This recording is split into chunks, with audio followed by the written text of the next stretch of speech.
know our listeners are going to love hearing about your life and your career. Britt, we need you to come into the executive office and help us with the response to Deepwater Horizon. Okay, this is my favorite part of the podcast interview. They took me seriously because I was willing to go out and get in the trenches with them. Do the job. Do the job. So this is personal for you. This is personal. And safety is personal for everybody, right? Because everybody that goes to work wants to go home safely at the end of the day.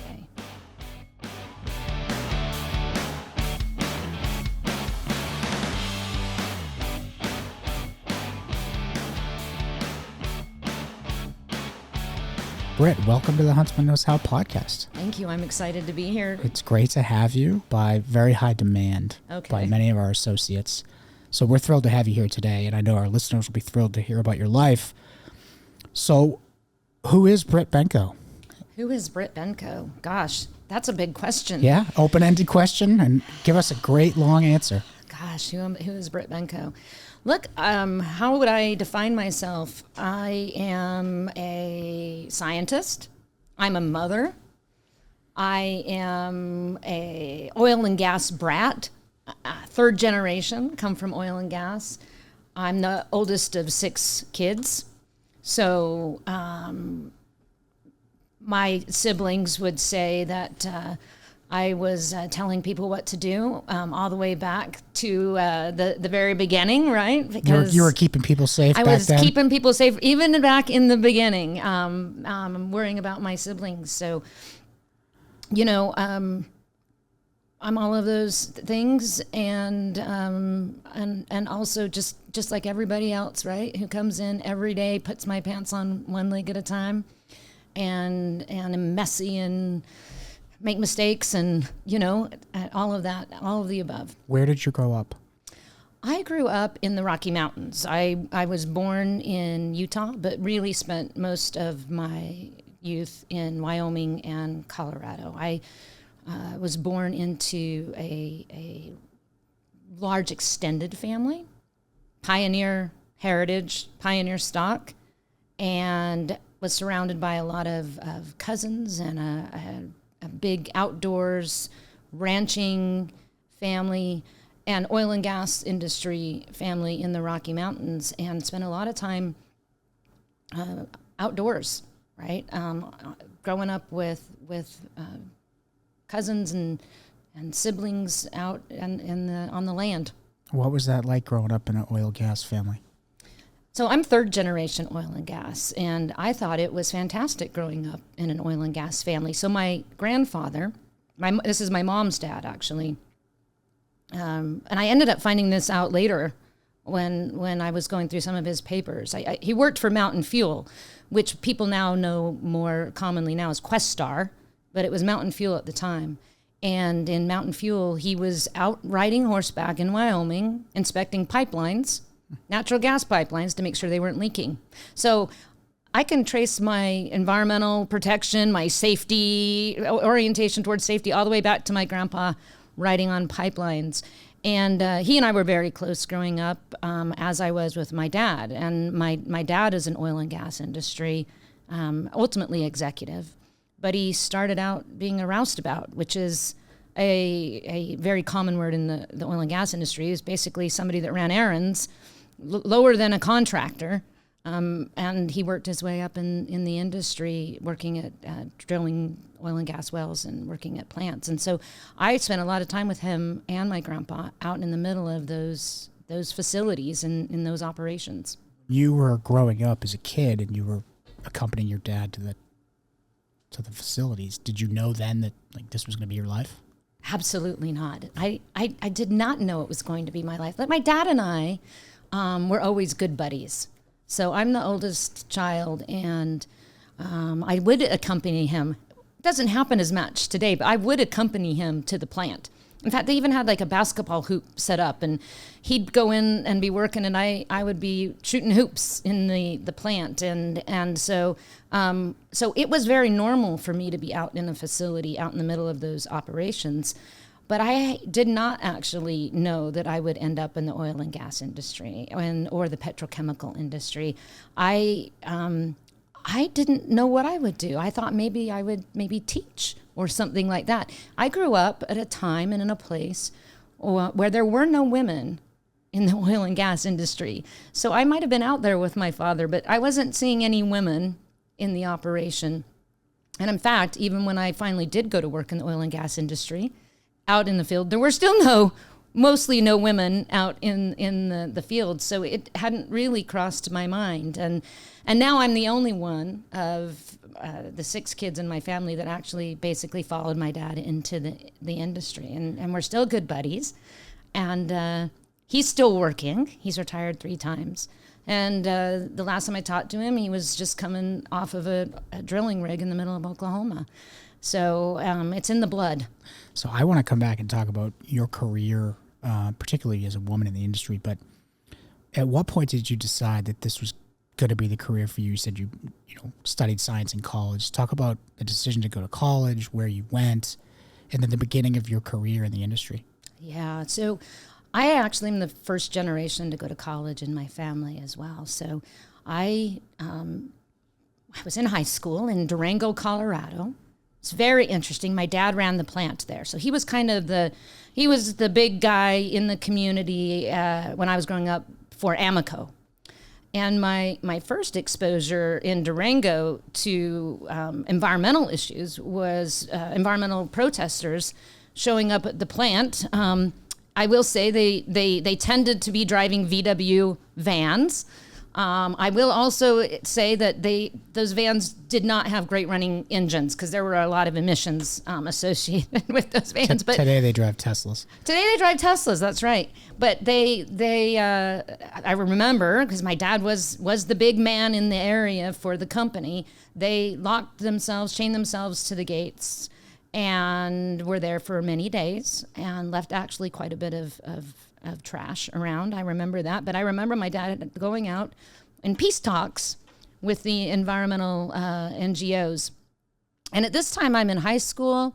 I'm a science nerd, a math nerd. I've doubled up on science and math. I'm not taking any electives. I don't want to do ceramics. I don't want to do any of that. And I have a teacher say to me, you could go to college. And I thought, really? I mean, neither of my parents had gone to college. He said, you're really good at science. Maybe you could consider even maybe becoming a teacher. But, in my family up to that point, there wasn't a lot of talk of what you could be. It was not even common. My mom did some odd jobs here and there to help support the family, but she didn't go to college and she didn't have a career. And actually, it was really, frankly, in my family, discouraged for women to think about that. But I had a high school teacher. He taught physiology, and he said, you could probably go do this. And I said, great.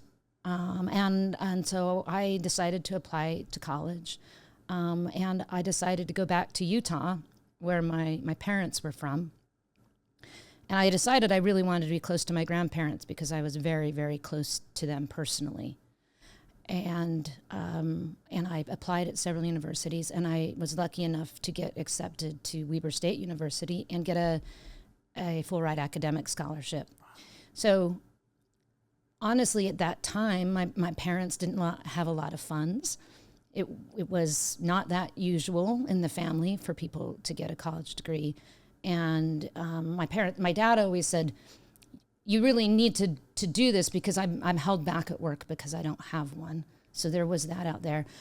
But there wasn't much view that me as a woman would do maybe something beyond teaching. And so I went to school actually to be a math major and a math teacher. And I got taking math class at college, and I thought, do I want to do this all day, every day? I don't think so. That's how I felt in elementary school. Yeah. Now, I love math, but this all day, every day. And I eventually changed my major to biology, chemistry, which really resonated with me because going back to growing up, I grew up out on the land with my dad, out in nature, hiking, also hunting. My dad and I used to ride horseback together. and go hunting together in the mountains. And so I had always had a real connection to the environment and being out on the land. So biology was a natural place for me to land. And then I had another university. I had many very influential people in my life come through Weber State University. And the chair of the biology department was actually called zoology when I was in college. Said to me, Britt, have you ever thought about graduate school? And I thought, graduate school? What is graduate school, right? I'm excited. I'm going to get a bachelor's degree, graduate school. And actually to this day, he was an amazing guy. I'm still in touch with him, Dr. Sam Zeveloff, Jewish. First Jewish person I actually ever met. You guys might want to edit that out. But he said, it doesn't matter that you're a woman. You can do anything you want to do. He believed in me. And of course, at this point, my parents are very proud, but my parents are kind of like, what are you going to do with a biology degree? Right? They didn't know what they didn't know. They didn't know what they didn't know. And he said, well, one of the things you can do is go to graduate school. And so I went to University of Nebraska to graduate school. And I thought I would one day become a professor and I would teach biology. And then I got into graduate school and I found out that it was just too theoretical for me. It was too far away from action, right? That I love academics. I love the conversation and talking in theory, but I actually need to be doing something more practical where you're doing things on the ground, not just studying things. And don't get me wrong, I think all of that is needed. But for me personally, by the time I finished my master's degree, I knew that I actually needed to go work in some sort of industry or something where I could apply it. Yeah, I'm working in academia versus a big oil and gas company is very different. Yes. And I had decided, I really thought I wanted to be in academia. And then by the time I finished my master's degree, I realized, no, I want to actually be in something where I apply it. So listening to you talk, it sounds like you have been the beneficiary of some phenomenal teachers. Oh, absolutely. People that found you and believed in you and inspired you. Yes. To get where you are today. All along the way. And I'm going to say this, and I might hit people wrong, but all of those people that said, Britt, have you considered what you could be, were men. And it was my high school teacher, Mr. McKeever. It was Dr. Sam Zeveloff. When I went to BP, ultimately, that's where I went when I left graduate school. I went to work for BP. It was a guy named Reed Smith and a guy named Terry and a guy named Dave Brown and great mentors all along the way. Great mentors all the way along the way. And they thought I could do something that I didn't even know was a possibility. And so I have so many people along the way that believed in me when I didn't even know there was something that was out there that was possible and what to believe in. Yeah, that's inspiring. I love hearing that. So you graduate, you get out of graduate school, you decide a life of academia and writing and crunching numbers, at least. And doing research, which I did in graduate school, was not for you. Not for me. And so how did you get to BP, one of the biggest oil and gas companies in the world, global behemoth? Yeah. So my dad at the time actually had worked for Amoco and had just become a part of BP Amoco.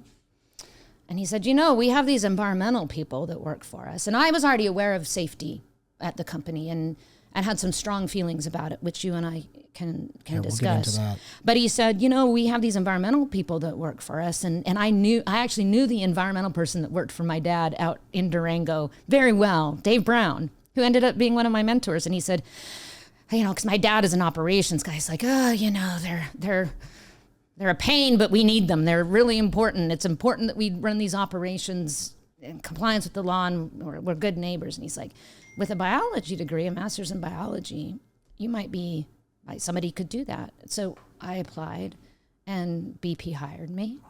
And the rest was really history, because what I ended up finding out was this is exactly what I wanted to do. Environmental health and safety. Now, I didn't spend all of my career in environmental health and safety. At one point, I went into operations at BP. But I ended up finding out really by happen chance in a way that this was my passion. So you started your career at BP in environmental health and safety, but you had an experience growing up that perhaps you didn't know it at the time, but would inform your career as an EH&S professional with family members at a site. Can you talk about that? Yes, the ability for somebody to go to work every day and then come home safely has been with me. The necessity for that has been with me for a very long time. So as I said, I'm very close with my dad. I knew that he worked in operations that could be dangerous. He worked out at a plant, and there had been an incident that I knew my dad responded to, a fire, explosion at fire. And he came home, and very impactful to him because some people had been burned, had been injured. So I knew it could be dangerous work, but I didn't really fully comprehend what my dad was doing. And I was in high school. I was 15, and I got a call from the principal. And I was actually a really good kid, believe it or not. And so I never got a call from the principal before. And I got called in, and the principal said, "Britt, there's been an accident at the plant." And to this day, I can stomach dropped. My stomach dropped, and I thought, "Oh my gosh, something's happened to my dad," who is the person with whom, at this point, right, is my hero and my buddy. It wasn't my dad; it was my cousin. So my cousin had really had a really difficult life at this point, but had finally gotten himself together. He'd gotten married, he had 2 kids, and kind of gotten his life turned around. And he'd asked my dad if my dad could get him a job out at the plant. And my dad said, "Well, I can probably get you a job working for one of our contractors."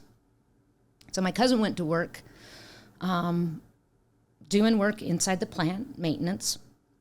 And it turns out on the day that day, he went into a confined space, and he never came out. And he suffocated and left behind a wife and 2 kids. Wow.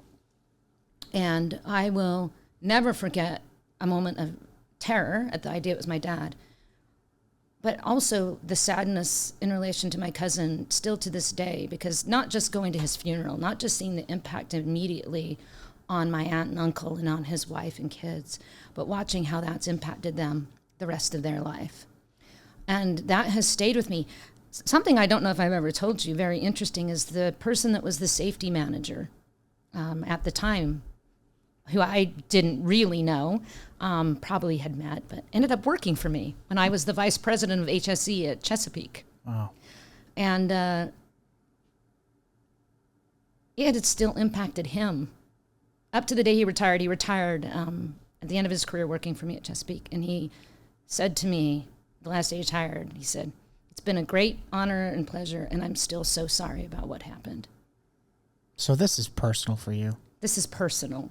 And safety is personal for everybody, right? Because everybody that goes to work wants to go home safely at the end of the day. And it's personal to the people they work with. It's personal to their families.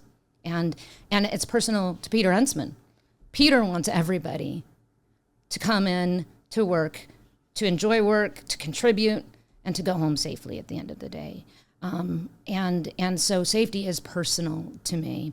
And unfortunately, I have experienced it firsthand with my cousin, but not just with my cousin, because I've now been in EHS for almost 25 years. And that, unfortunately, is not the last time I've seen the impact of somebody getting hurt. So I take it personally. I look at it as a sacred responsibility. And I know the word sacred is loaded, but it is a sacred responsibility that every day when I come to work, actually think about the decisions that are being made, the decisions I have influence over, and think about what the impact could be for people. And I got to experience that in a very profound way at BP. Great company.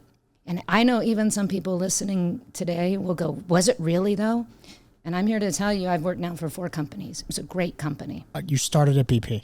I did. I started at BP. School. Talk about your career, because it sounds, the narrative arc here is, Mountain West, small town girl. Yep.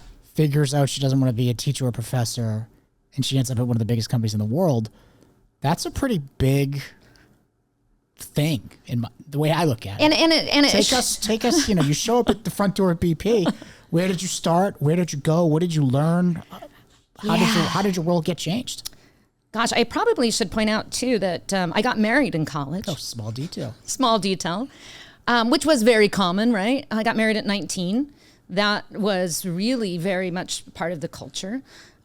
I married a person who had come to Weber State from what we considered the East. You guys wouldn't. It was Ohio. Yeah. You're laughing at me. I'm from Boston, so Ohio. Yeah, like, as far as I'm concerned, Ohio's the West Coast. For me, it was like, oh, you're marrying somebody from the East, Ohio, right? Anyway, and actually I have 4 children. So I had my first child in college, in between my junior and senior year. So not only you're starting at BP. I have 2 children by the time I start at BP. Okay, so the story just gets better and better. No, so I do have to more challenge, more adventure.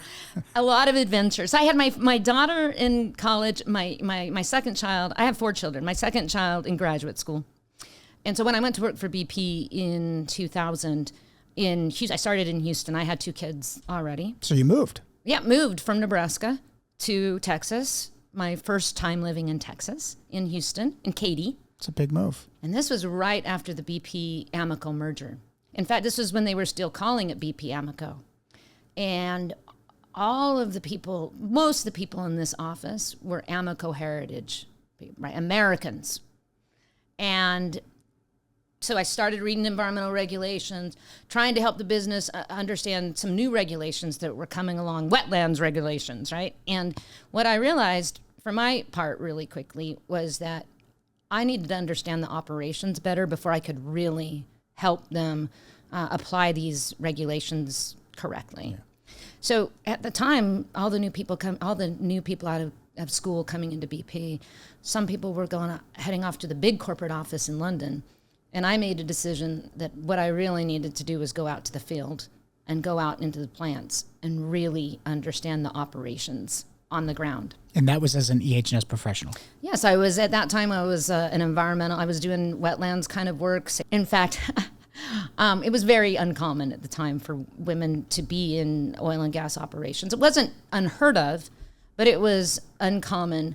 And in my office, we had women in the office, but at that point they were all doing administrative work. So I was the first technical woman out there, and I had a truck because I went out in the field, and I had to make sure things were running safely and they were complying with the law. And I'll never forget, I gave a class. We went out to the schools to educate them, and one of the young kids said, "They gave a girl a truck?" And I said, "Well, if that girl works out in oil and gas operations, she has to have a truck too." So what was that like? I mean, it was amazing. It was okay. So did you ever? I mean, look, the perception is that that's an adverse environment, and that you're walking into this big plant, 99% men, and everybody's kind of looking at the only woman or the only operational woman and saying, I mean, was that the experience? I mean, what was that? Were there elements of that? I mean, peel back the onion on that a little bit. It might surprise people. They took me seriously because I was willing to go out and get in the trenches with them. Do the job. And the regulator, he was a crusty old guy too. I'll never forget him. And he said, "I saw you show up and you're the replacement for Buddy, who's been out here doing this stuff for 30 years. And he called me Buddy Jr. And he said, "I thought they're going to eat you for lunch." And he said, "Now here we are 2 years later and you're eating their lunch." So I have a theory or a question on that. Okay. Which is, earlier you described going with your dad to a plant. Yeah. Do you think because you had done that as a child growing up, that when you showed up there, the beginning, stages of your career, that this was comfortable territory, you'd kind of been, you kind of knew the ropes a little bit? I mean, how much did that impact your ability to fit in and not be intimidated and just jump in and get the job done? I think it must have had a big impact. I don't know at the time that I you recognized didn't that. know it, yeah. Right? But when I think back on it now, these guys were just like my dad, right? My dad worked his way up from the ground up. When he retired, he was actually basically a COO, but he worked his way from the ground up. These guys were my dad. They were my grandpa. And by the way, two of the most amazing men. And in my life, huge champions. So you are 10-ish years into your career at BP, and this cataclysmic event occurs in the Gulf of Mexico. Where did go? Yeah, right. I'll tell you a little bit. So I was in Washington D.C. that week. I was actually meeting with the Department of Energy, talking about natural gas development and the environmental impacts of it and what we do about it. And I got called out of the meeting with the Department of Energy. Somebody said, we've had an incident in the Gulf of Mexico. I had never worked a day in the Gulf of Mexico in my life. You were onshore. I was all my career to this point had been onshore or supporting the total operations, but I had never stepped foot in the Gulf of Mexico. So I'm like, okay. Good. I needed to know that. I was meeting with the Department of Energy, right? Later that week, I'm in the basement reading climate change legislation, trying to make sure natural gas doesn't get squeezed out. When the rig was burning in the Gulf of Mexico, I'll never forget getting on the airplane to fly back from D.C. when they called off the search and rescue. And we knew at BP, the moment they called off the search and rescue, that 11 men had died. We knew at that point they weren't going to find them. And I'll never forget where I was standing when that happened and how I felt. It's a terrible feeling. And BP took it very hard because BP really did have a commitment to safety, and they failed in this regard. And I came back. My job at that time, I was doing EHS work onshore. Came back. Not when you got back. Well, I was doing my job, right? And I ultimately got a phone call from the chief of staff to the CEO. CEO at the time, Tony Hayward. His chief of staff was Murray Auchincloss, who I knew very, very well because Murray had been the CFO in North America Gas. And so Murray and I knew each other, all the environmental issues, all the safety issues, he and I. And Murray called me and he said, Britt, and this was a Friday night. I was getting ready to leave the office, had a date planned with my husband, and he said, Britt, we need you to come into the executive office and help us with the response to Deepwater Horizon. And I said, Murray, I've never spent a day in the Gulf of Mexico. He's like, yeah, but the issues have expanded out and they are much more in a space that you're very familiar with. We have governmental agencies that we are now working with that are not at this time the offshore regulator, the MMS. They're not that anymore, right? Yeah, this is a full scale. This is a full scale global crisis. The EPA is at our door, and Britt, we've got protesters. We had protesters out in front of people. We had people out in front of BP protesting naked. I'm not kidding you, right? So we had protesters. Britt, you've actually been out on the ground when there were protesters, when environmental NGOs were out sabotaging your equipment in Colorado, and you had to work with them, right? So you understand protesters, you understand upset regulators, you understand upset public, you also understand environmental health and safety, and we need you to come into the executive office. So what did you see during what I would argue is kind of is a very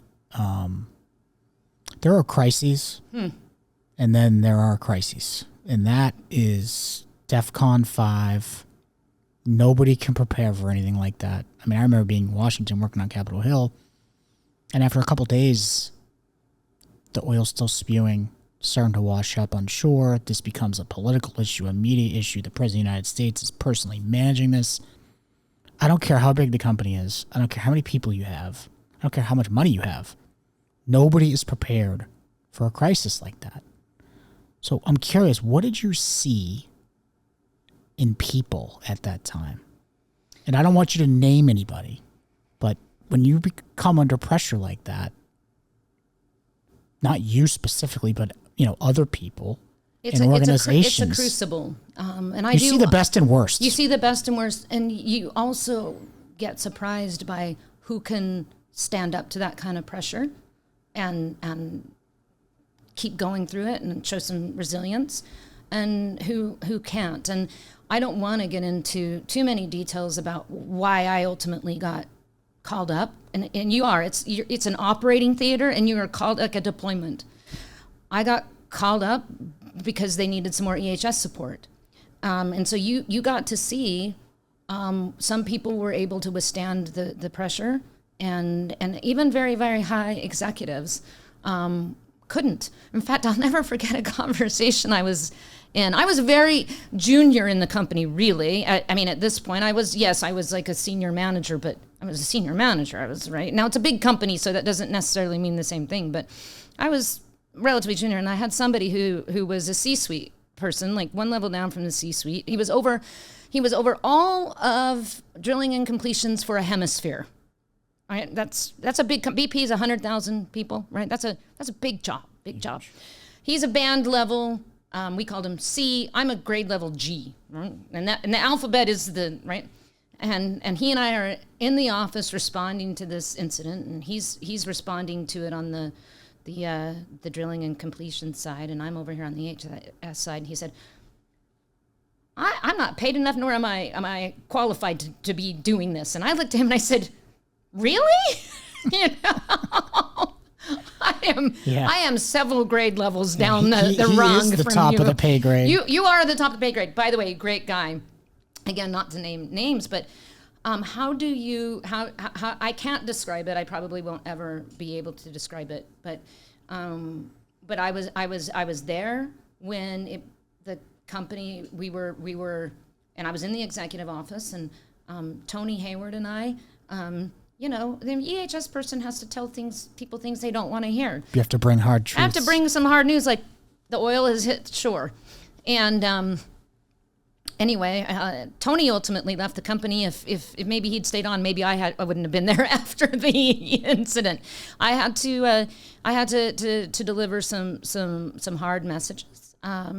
And all honestly, though, at the end of the day, what I saw was a lot of people who cared a lot about the company, that felt terrible about the loss of life, who did care about the environment, trying to fix it, and then trying to make it right.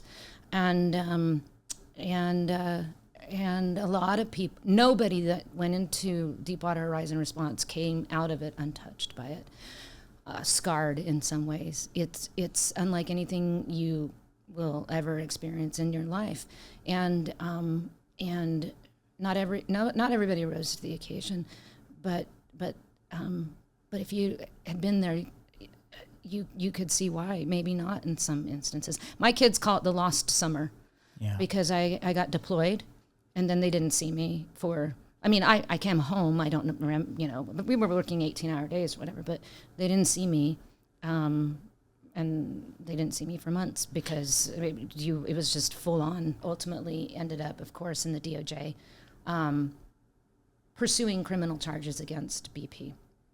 And this is I say to people all the time, the criminal charges related to an EHS incident usually don't come under the OSHA regulations. Let's say they come under environmental regulations, right? So in this case, BP was being prosecuted under the Clean Water Act. And anyway, 5 years later, I owned 2 lawyers for all those 5 years, and ultimately the case was resolved. BP paid a very large fine. 20 billion? Or was that part of a different settlement? There were many settlements. Yeah. Let's just say that BP ultimately ended up spending about $70 billion in fines, penalties, response to the incident, right? and also at the time lost half their market share. Which they still haven't fully recovered. Still haven't fully recovered. Maybe not for that reason, but still haven't fully recovered. It's not what it was. The person that I ended up working for, coming out of the response, I ended up being his chief of staff. He was indicted, and we could get into what he did or didn't do, and honestly, a very good guy who didn't have all the support he probably needed, but. I still get emotional about it because he was ultimately found not guilty, right? But I'll tell you the 5 years of hell that guy went through to get to that point. And he had 2 kids, and one of them was a disabled daughter. And I can't even imagine how it's probably still impacting his life, right? And he was just trying to show up and respond to an incident and make some spill estimates. But it's why I also get very animated with people about, that's why you have EHS people to help you with that stuff, right? And think that through, and why you have engineers that do certain calculations. And anyway, it was a very difficult time, and I'm still impacted by it, I'm sure. Makes me very sensitive to certain things. That is the question I have for you before we move on, is what did you learn about yourself? How did you grow, and how did you evolve during that time? Because that's not an experience that everybody goes through. Well, I think I learned that I'm more resilient than I knew, and that's a good thing. But that I probably still haven't processed it all, honestly, because I'm the kind of person that just keeps charging forward. I learned that the decisions people make, the organizational culture that you have, even when you're trying to do the right things, is important, and that you have to really think about how messages are being received by the people on the ground doing the work. One thing that you can say about BP is they never found any emails where people were being told, skip safety, go faster and don't worry about safety. No, that was never happening at BP. But a lot of people were feeling the pressure, right? They called it the well from hell, right? They were way behind schedule. They were making decisions. They were worried about the cost escalation, right? And if leaders aren't very much involved in saying, yes, we have to worry about all of those things, but first and foremost, you have to understand what's going on out here, right? You have to get the right experts involved. If they're not willing to take a pause, and you're not willing to have a culture where people are speaking up, then these kinds of things can happen. A story that a lot of people don't know is that the vice president of drilling for BP was on the rig that day. I don't know if you've seen Deepwater Horizon. I have. Okay, so my mom said to me... My Boston boy, Mark Wahlberg. Yeah, and he was great in it, right? But my mom said to me, she said, who was that lame safety guy out on the rig that day celebrating safety? Because, she knows what I do, and she was gigging me a little bit. And I said, Mom, that wasn't the safety guy that they were showing in the movie. They didn't name him, right? But it was the vice president of drilling. And he was out there that day. They were celebrating 2 years without a recordable incident. One really hard lesson that people seem to forget, but they have to learn over and over again, is recordable incident rate, this occupational safety, is pretty unrelated, or can be almost completely unrelated to, do I have my process in control? Am I going to have a release or not? Those are not exactly the same things. That guy ended up being out there celebrating a great recordable incident rate. He also he was a very technical guy. Those guys on the rig that day, they had questions about the readings that they were getting. They could have asked him. He would have actually been able to answer it. In fact, if you go back and you look at the investigation, and they tried to explain to him what happened afterwards, after he had to jump off the rig, he'd gotten injured himself. He'd barely survived himself. He was like, what happened, guys? And they came back with this crazy technical explanation, and he immediately was like, guys, that's not a thing. So they had a technical expert, the vice president of drilling, on the rig that day. They could have asked him, and they didn't. Why not? And that's a culture question. Yeah. That's an organization question.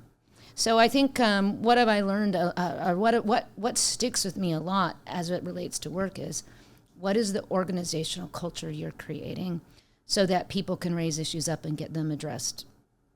So if there's one thing I've learned in the last 45, 50 minutes, it's that we can do a whole nother session on that. So, okay. How did you get to Huntsman? I was actually contacted, and I said, well, that sounds interesting. I'd been the vice president of HSC at Chesapeake. I'd never been a vice president of EHS in a chemical company. When I worked at BP, of course, we had chemicals, and my first role actually included some chemical facilities. So I'm familiar with it, aware of it, knowledgeable about it, but it was just different enough that it sounded compelling and interesting, and it has been. It's been fantastic. What have been the differences between the oil and gas industry and the chemical industry? Yeah. There's a lot. There's more similarities than people might realize. I think that you're running high hazard facilities. You're running facilities where you have to be really smart about, technically smart. You also are doing things that have some occupational safety risks. So there's a lot of similarities. But I think the thing that's different at Huntsman is we also do this amazing chemistry, right? So I also have a chemistry background, if I go all the way back to school, and the innovation, the product development, the making solutions, right? So in oil and gas industry, you're producing a product, a commodity.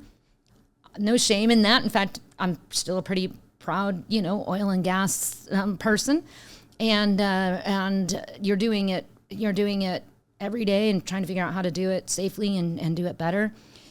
You're not doing innovative chemistry. You're not trying to make new molecules. You're not making new molecules. You're not developing the solutions for the future. You're producing energy for people. It's great, but we're actually producing here all of the chemicals that go into all the solutions that people use in their lives, right? The essential things, also the things that are going to enable us to lower our emissions, the things that make other companies, our customers safer. They make modern life possible. Right? And that is a difference, and it's incredible. Britt, you've talked today a lot about culture, and right now there is a engineering student from Texas A&M or Weber State, University of Utah, USC, who's graduating next spring, and they're looking for a job in the chemical industry, and they're on LinkedIn, and hopefully they come across an ad to work at Huntsman. Why should they come to Huntsman? And Huntsman in particular, we make all the solutions for the future, right? We're the things, we make planes lighter so that they burn less fuel. We make stuff that's on the Juno probe going around Jupiter, right? Materials in space. We make really cool things, but to make them, the process of making them is really interesting, and it's really challenging. If you're an EHS professional or an engineer, why would you want to go work in any other industry? It's way more boring. It's boring compared to what we do. So you would work at Huntsman over Facebook and Google any day? Oh, it's not nearly as interesting as what we do. When you talk about environmental health and safety, I've learned over the last 8-9 years that is a industry term. What is that? We have a mission to make products for people for their lives, enrich their lives, right? And doing it with EHS in mind is doing it correctly, meaning people come to work and go home safely, meaning we take care of the environment, we think about our impacts, we manage them, we mitigate them. It's how you do it correctly. EHS also is all about people. It's personal, right? As a company, we care. Why do we put so much effort into EHS? Because we care about our people. We care about the communities in which we operate. EHS is also about courage. We have a lot of hard conversations to make sure that in the process of doing what we do, making chemicals, we do it correctly. EHS is about collaboration. We work hand in hand with the operations group. We work hand in hand with the research and development teams to make sure that we're doing it safely, to make sure that we're complying with all the rules and regulations, right? And at the end of the day, it's about delivering a performance that means nobody gets hurt. It means that we have a license to operate in the community. We have a license to sell the product. That's what EHS is. You talked earlier about having 2 kids in college. You later had 4 kids. What was it like being a mom of 4 and building a very successful career? I think that there's no way I could have done it without my husband, right? And you have to make choices between yourselves about how you're going to raise the kids. What I do very much believe as a working mom is that if you went and asked my kids today, are you okay with the fact that your mom worked? Every single one of them, I have 4 of them, would say yes. My kids and I have a great relationship. They're wonderful, despite me, right? Right? They and I talk science, engineering, industry all the time. They look up to you. Yeah, you know what? I think they do. But they should. Well, look, I look up to my parents because my parents always did what they needed to do and showed up in a way that was caring and involved in the community and engaged with the people with whom they worked, right? And they demonstrated that for me. And my kids, I think, have seen us demonstrate that. And, do you have to make sacrifices sometimes? Do you have to make a call? I talked earlier about the fact that in responding to Deepwater Horizon, my kids really didn't see me for many months, really. And we had a lot of conversation about it. Ultimately, they understood. They've turned out to be great kids, as I said, maybe despite me.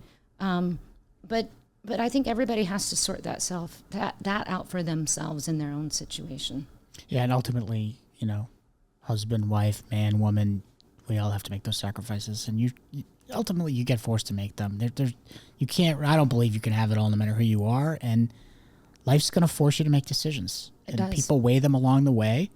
And I think you particularly somebody like you who's been highly successful, you do get to a point where you can kind of look back over the arc of a professional career, a personal life, and you may look back and say, "I wish I maybe did something differently." But at the end of the day, we can't change the past. Look, we moved a lot. I didn't really get into it, but we moved a lot. And if you ask my kids, maybe they would have preferred not to move quite as much. Sure, there were times during my career I intentionally took jobs where I didn't travel very much, and there were times in my career where I traveled a lot. But at certain times, depending upon where kids were, what was going on with them, I made decisions. It all ended up working out in the end. But I think the one thing I can't do is tell anybody else what's right for them. Right. People have to figure it out. They have to figure it out. Okay, this is my favorite part of the podcast interview, where we get into some of the personal questions. And I have a whole list here, but I have to pick. Beer, wine, or hard alcohol? Oh, that's easy. Wine. Okay, what color? What white. Look. What vintage? What grape? What geography? Oh goodness! Now you're going to learn that I am not a wine connoisseur, or I'm not very picky, except that I drink white, mostly Chardonnay. And you get too far past that, and I don't really know what I'm doing. Luckily, there are other officers that pick those things when we're at dinner. So yeah, I've never been a beer or hard alcohol person. So I stick to my wine. Okay. What's your typical weekend? You have husband, 4 kids, busy life, Some of them I know are grown or older now. Yeah, I only have one left at home. What's the typical weekend for the Benko family? Yeah, I have one left at home. She's in her senior year of high school, and she plays soccer. She plays on 3 different teams. Wow. And so every weekend is pretty much a soccer weekend. Yes, we're generally on the road, and this year, of course, her senior year, my baby. I'm trying to spend as much time with her as I can get. She's a great kid, and maybe I don't deserve such a great kid, but she's a great kid, and actually, it's nice when your kids get to be older and adults. So I have 3 kids that are out of the house, and you like them.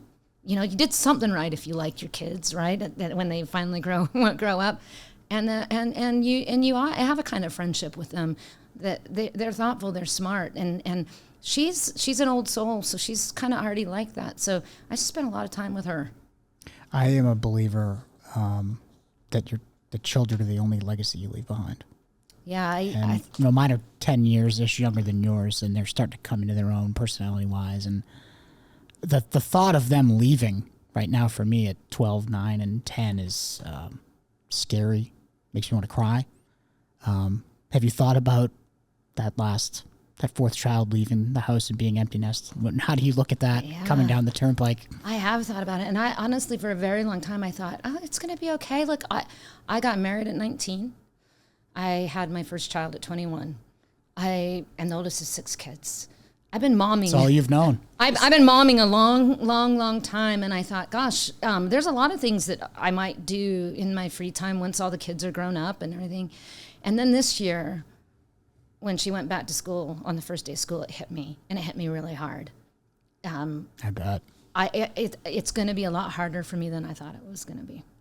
When you are a senior executive at a very large global company, and you've worked at even larger companies in very senior roles, as you look back on your career, could you ever have imagined, riding in the truck with your dad, that you would oversee hundreds of people in similar roles? I mean, it's really cool. I mean, when you think about that arc, are you kind of blown away, amazed, surprised? Shocked. Honestly, it wasn't anything that I could have imagined. Let me tell you a story about my dad too. So at one point in our careers, when I went to work out in San Juan, he and I got to work together, not super closely, but every once in a while I get to be in meetings with him. And that was an amazing experience, right? And I've now worked with people that have worked with both of us, and they'll say, wow, are you like your dad? And to me, that is maybe one of the best compliments that you could give me. And right before I transferred back to Houston, my dad and I, he was getting ready. He actually transferred with BP, and we were working in the same region, and they had a big Christmas party, and he and I danced at the company Christmas party together, and it was an amazing moment. And I could have never imagined that. So he's proud of you. I think he's proud of me, but I've spent a lifetime being proud of him. I know our listeners are going to love hearing about your life and your career. And thanks for doing this. And we'll look forward to having you back. My pleasure. Thank you very much. Thank you.